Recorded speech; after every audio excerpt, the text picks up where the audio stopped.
or you don't put it. If you're in the mood, we can take it to the moon. Just like a movie scene, table for two. No need to be fed, I want you instead. Nah, di sini saya akan mempraktekkan bagaimana cara mengatasi kegugupan saat kita ingin berbicara di depan publik dengan menarik napas menggunakan metode 7-4-8. 7 detik untuk menarik napas, 4 detik untuk menahan, dan 8 detik untuk menghela napas. Nah, di sini saya akan mempraktekkan.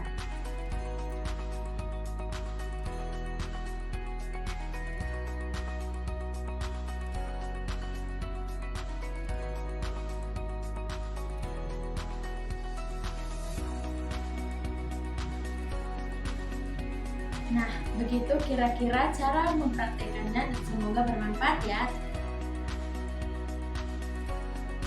Nah, di sini saya akan mempraktekkan bagaimana cara penyebutan kata dan kalimat yang benar dan jelas atau yang seringkali kita sebut sebagai artikulasi. Nah, berikut coba contohnya. Kata kabagada, foto kobobodo, pipi budi, PT KBGD, buku kubu gudu. Nah, itulah contoh-contoh dari mengucapkan kata yang benar. Semoga video ini bermanfaat ya untuk teman-teman semua. Di sini kita akan mendengarkan pidato dari Martin Luther King Jr. yang berjudul I Have a Dream. I have a dream. Saya senang bergabung dengan Anda hari ini dalam apa yang tercatat dalam sejarah sebagai demonstrasi terbesar untuk kebebasan dalam sejarah bangsa kita.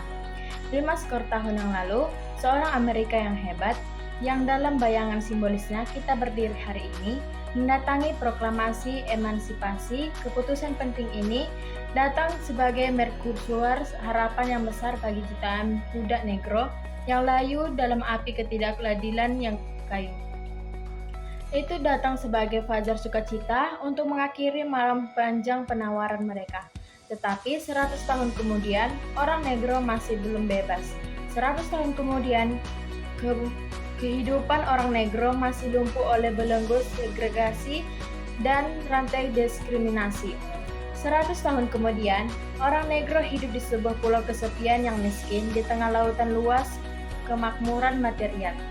100 tahun kemudian, orang negro masih layu di sudut-sudut masyarakat Amerika dan mendapati dirinya diasingkan di tanahnya sendiri. Jika kita datang ke sini hari ini untuk mendramatisir kondisi yang memalukan. Dalam arti, ketentuan kita telah datang ke ibu kota bangsa kita untuk mencairkan cek.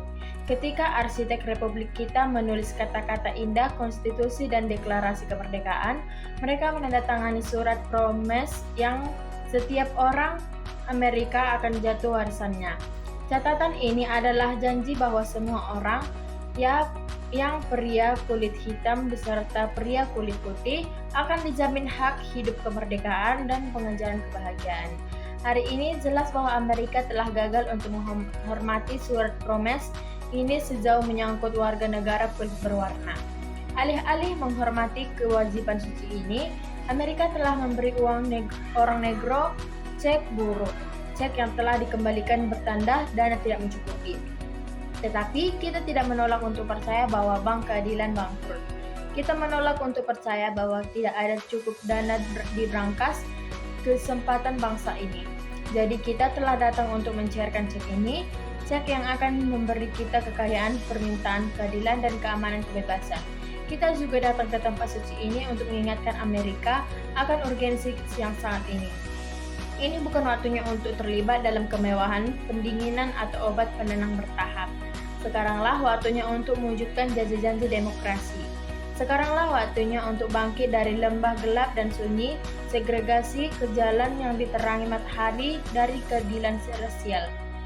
Sekaranglah waktunya untuk mengangkat bangsa kita dari pasir hisap ketidakadilan rasial ke batu padat persaudaraan.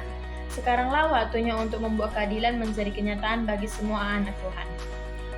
Akan berakibat fatal bagi bangsa untuk mengabaikan urgensi saat ini. Musim panas yang terik dari ketidakpuasan sah negro tidak akan berlalu sampai ada musim gugur yang menyegarkan dari kebebasan dan kesetaraan.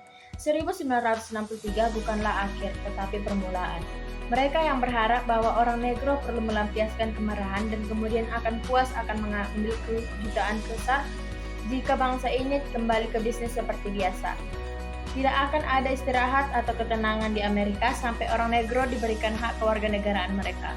Badai pemberontakan akan terus mengguncang fondasi bangsa kita sampai hari ini cerah keadilan muncul.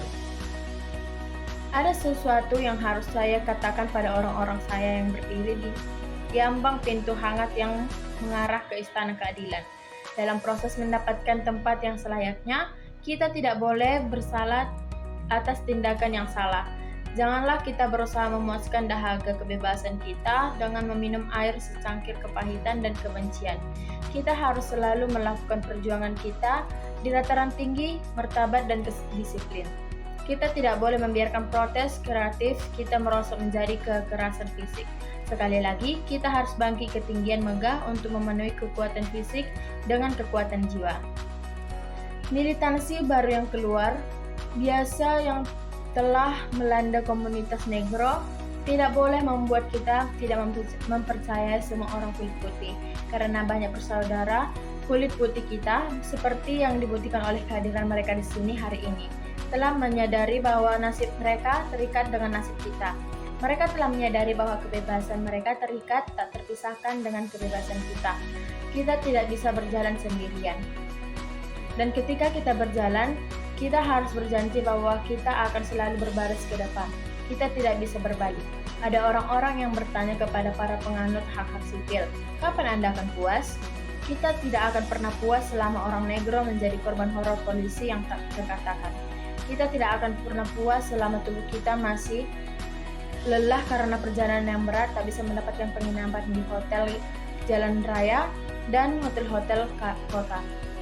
Kita tidak akan pernah puas selama mobilitas dasar orang negro dari ghetto yang lebih kecil ke yang lebih besar. Kita tidak akan pernah puas selama anak-anak kita dilucuti dari harga diri mereka oleh tanda-tanda yang merampas hanya untuk orang kulit putih. Kita tidak akan pernah puas selama orang negro di Mississippi tidak dapat memilih dan seorang negro di New York percaya dia tidak memiliki apapun untuk dipilih. Tidak, kita tidak puas. Dan kita tidak akan puas sampai keadilan mengalir seperti air dan kebenaran seperti aliran yang deras. Saya tidak lupa bahwa beberapa dari Anda telah datang ke sini dari cobaan besar dan kesengsaraan. Beberapa dari Anda baru saja datang dari sel penjara yang sempit. Beberapa dari Anda telah datang dari daerah-daerah di mana upaya Anda untuk kebebasan telah membuat Anda babak belur oleh badai penganiayaan yang terhuyung-huyung oleh angin kekejaman polisi. Anda telah menjadi veteran pendertaan kreatif. Teruslah bekerja dengan keyakinan bahwa pendertaan yang tidak pantas bersifat penebusan.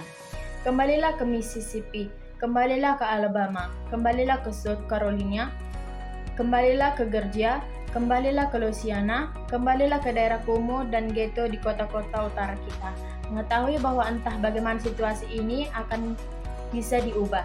Janganlah kita bergelut di lembah keputusasaan.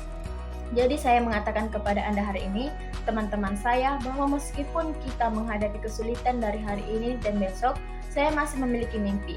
Itu adalah mimpi yang berakar dalam mimpi Amerika. Saya memiliki mimpi bahwa suatu hari bangsa ini akan bangkit dan hidup sesuai dengan makna kebenaran dan keyakinannya. Kami memegang kebenaran ini sebagai bukti nyata bahwa semua manusia diciptakan sama. Saya memiliki mimpi bahwa suatu hari di Bukit-Bukit Merah, Georgia, putra-putra mantan budak dan putra-putra mantan pemilik budak akan dapat duduk bersama di meja persaudaraan. Saya memiliki mimpi bahwa suatu hari, bahkan negara bagian Mississippi, negara bagian yang gerah oleh panasnya ketidakadilan, gerah oleh panasnya penindasan, akan diubah menjadi oasis kebebasan dan keadilan. Saya memiliki mimpi bahwa keempat anak kecil saya suatu hari nanti akan hidup di negara di mana mereka tidak akan dinilai dari warna kulit mereka, tetapi dari sisi karakter mereka. Saya memiliki mimpi hari ini. Saya memiliki mimpi bahwa suatu hari nanti di Alabama dengan paras rasisnya yang ganas, dengan gubernurnya yang bibirnya menetes dengan kata-kata interposisi dan pembatalan, suatu hari di sana di Alabama anak laki-laki dan perempuan kulit hitam kecil akan dapat bergabung dengan anak laki-laki dan perempuan kulit putih kecil sebagai saudara perempuan dan saudara laki-laki. Saya memiliki mimpi hari ini. Saya memiliki mimpi bahwa suatu hari setiap lembah akan ditinggikan dan setiap bukit gunung akan dibuat rendah. Tempat-tempat kasar akan dibuat datar dan tempat-tempat bengkok akan dibuat lurus. Dan kemuliaan Tuhan akan dinyatakan dan semua daging akan melihat bersama-sama. Ini adalah harapan kita. Inilah iman yang saya kembali dengannya ke selatan. Dengan iman ini, kita akan mampu memotong dari gunung keputusasaan sebuah batu harapan. Dengan iman ini, kita akan mampu mengubah pertengkaran sumbang bangsa kita menjadi simfoni persaudaraan yang indah. Dengan iman ini, kita akan mampu bekerja bersama, berdoa bersama, berjuang bersama, pergi ke tempat penjara bersama, berdiri bersama untuk kebebasan, mengetahui bahwa suatu hari nanti kita akan bebas. Dan ini akan menjadi hari ini. Ini akan menjadi hari ketika semua anak Tuhan akan dapat bernyanyi dengan makna baru. Negaraku, ini kamu, tanah kebebasan yang manis, tentang kamu aku bernyanyi. Tanah tempat ayahku meninggal, tanah kebanggaan para peziarah, dan dari setiap sisi gunung biarkan kebebasan berdering. Dan jika Amerika akan menjadi bangsa yang hebat, ini harus menjadi kenyataan. Jika biarkan kebebasan berdering dari puncak bukit New Hampshire yang luar biasa, biarkan kebebasan berdering dari gunung-gunung perkasa di New York. Biarkan kebebasan berdering dari ketinggian yang mempercepat Allegheny, Pennsylvania. Biarkan kebebasan berdering dari puncak berbatu Colorado yang melengkung. Biarkan kebebasan berdering dari tanjakan bukit California. Tetapi tidak hanya itu, biarkan kebebasan berdering dari Stone Mountain of Georgia. Biarkan kebebasan berdering dari Lookout Mountain, Tennessee. Biarkan kebebasan berdering dari setiap bukit dan gundukan melalui sipil dari setiap sisi. Nah, sekian pidato yang dapat saya bacakan yang berjudul I Have a Dream dari Martin Luther Jr. Di sini saya akan memberikan beberapa contoh dari tongue twister. Kugunting kuku kaki kakekku, kugunting kuku kaki kakekku. Ular melingkar-lingkar di atas pagar, ular melingkar-lingkar di atas pagar. Kuku kaki kakak-kakak kakekku, kaku-kaku, kuku kaki kakak-kakak kakekku, kaku-kaku. Ular lari lurus, ular lari lurus. 1.000, 2.000, 3.000, 4.000, 5.000, 6.000, 7.000, 8.000, 9.000, 10.000. Nah, itulah contoh dari tongue twister.